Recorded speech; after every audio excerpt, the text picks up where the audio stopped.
అని ఏం చేయాలో మాకే అర్థం అవట్లేదు. ఇప్పుడు చాలా సీరియస్ ఇష్యూ. 700 కోట్ల రూపాయలు అంటే 500 కోట్ల రూపాయలు బిల్డింగ్ కట్టేదానికి 200 సుమారుగా 200 కోట్ల రూపాయలు ఫైన్ పడింది మన పైన. ఎన్జీటీ ఫైన్ వేసింది, కొండమిరెట్టి కొట్టారని. అంటే 700 కోట్ల రూపాయలు ఒక్క వ్యక్తి బతికేదానికి ఇల్లు కడతారండి.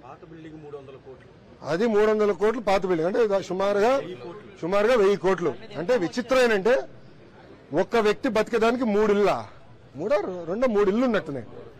మళ్ళీ ముఖ్యమంత్రి గారి మిస్సెస్ కి క్యాంప్ ఆఫీస్ అండి. అది చాలా వింతగా ఉంది నాకు.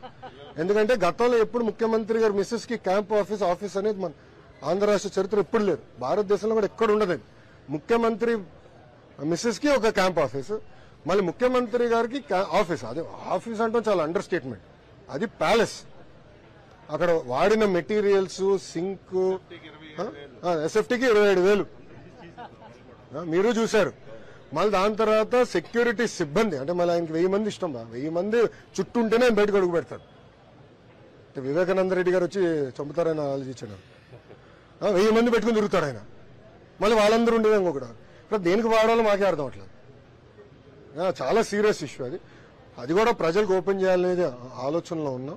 ప్రజలు చూడాలి. ఎందుకంటే ఒక వ్యక్తి ఎలా ప్రజాధనాన్ని లూటీ చేసి ఒక వ్యక్తి బతికేదానికి ప్యాలెస్ కట్టుకున్నాడు. మనం చూస్తాం ఇతర దేశాల్లో డిక్టేటర్లు కూడా, సద్దాం హుస్సేన్ గారు ఇట్లా కొంతమంది ఉంటారు, డిక్టేటర్స్ ఉంటారు.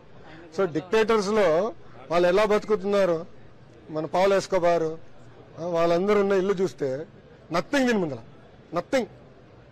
ఒక వ్యక్తి బతికేదానికి ఇంత ఖర్చు పెడతారు. మళ్ళీ దాన్ని వీళ్ళు సమర్థిస్తారు. అది తప్పేంటంట. ఎంత